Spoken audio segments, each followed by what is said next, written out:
नमस्कार स्मिता दास किचन को आपण मानक बहुत बहुत स्वागत।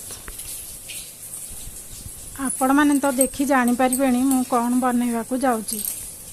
एही पिठा बिना रज और मकर संक्रांति अधूरा रही जाए।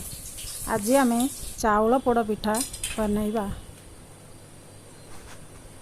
बिना जंतनी रे मु चाउल पोड़ पिठा करिची।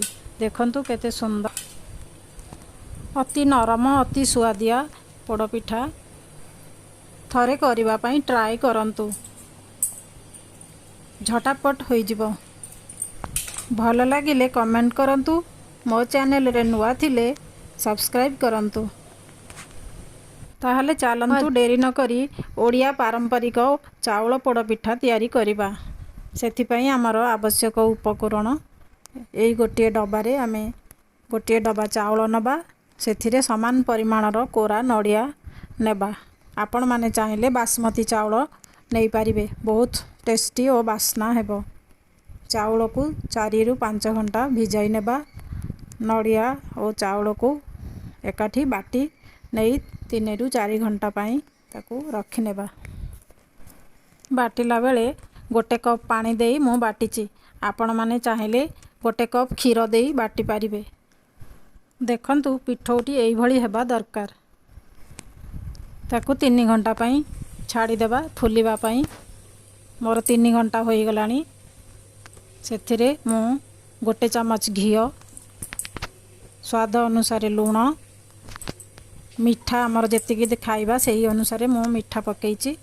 आपण माने चाहिले कम खाइले कम पकई परिबे, अधिका चाहिले अधिका पकाई परिबे।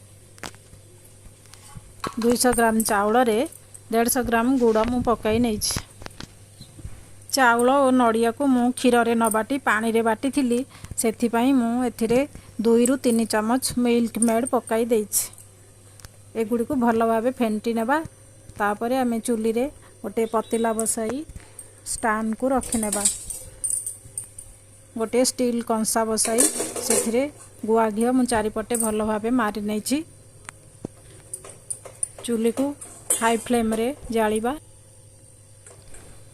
पिठौ रे हाफ चमच बेकिंग सोडा पकाई नेबा और स्वाद अनुसार मु लूण पकाई नैछि। ताकू भल भाबे गोलाई बा।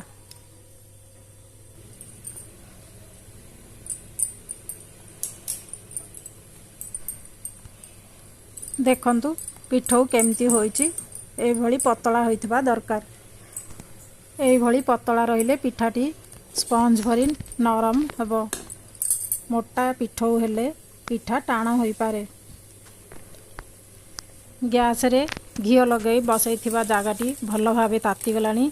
एबे सीम करी आमे प्रस्तुत पिठौ को सेथिरे ढाली नेबा। तापरे ताकू संगे संगे घोड़ाई नेबा। मीडियम आंच रे 5 मिनिट बसिला परे आमे घोड़णी काढ़ी सेथिरे टूटी फुटी पकाई नेबा।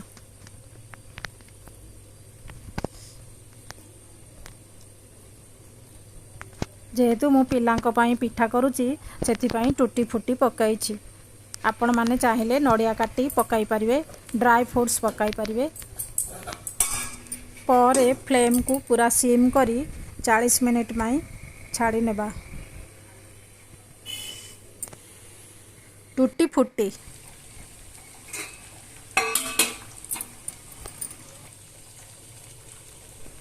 40 मिनिट हो गलानी।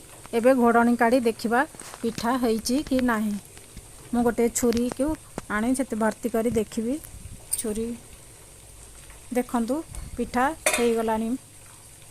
छुरी रे लागुनी, टिके टिके लागुची कारण एटा चाउल पोड़ पिठा। चाउलटा ठंडा हेले से ठीक हो जिवो। पिठा पूरा मोर परफेक्ट हो जाइछि। आपण माने भी एमती बनांतु थरे। देखंतु केते सुंदर टेस्ट लागुछि। सबु प्रकार पिठा खाइबा भूली जिवे। अति सहज रे एई पिठाटी हेउछि। एही पिठारे आपण 2 प्रकार पिठार स्वाद पाइबे। चितौ पिठार बास्ना और पोड़ पिठार स्वाद।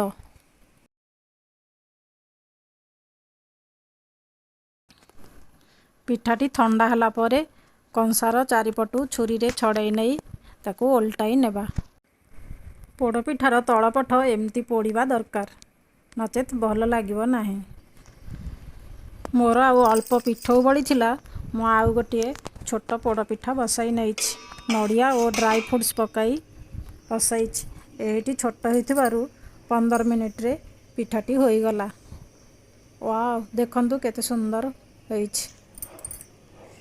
तापरे ताकू ठंडा हेबा पई छाड़ी दबा। ठंडा होला परे आमे ताकू ओल्टाई ढाली नेबा। देखंतु पिठाटी मोर केते सुंदर हो जाइछि। आपण माने भी एमती थरे बनांतु और मो चैनल रे नुआ थिले सब्सक्राइब करंतु पाखरे थिबा बेल आइकन को दबाई नियंतु कारण आपण मान पाखकू मोर नोटिफिकेशन प्रथमे आसी जिवो। पिठा खाई करी कमेंट करने को केबे भी भूलिबे नहीं। आपण माने पिठार टिप्स गुड़ी को मन रखिबे। चाउल और नड़िया समान परिमाण रहबा दरकार और खाइबा सोडा पकाई गोड़े सांगे सांगे पिठा को आपण ढालिबे बसाई नेबे।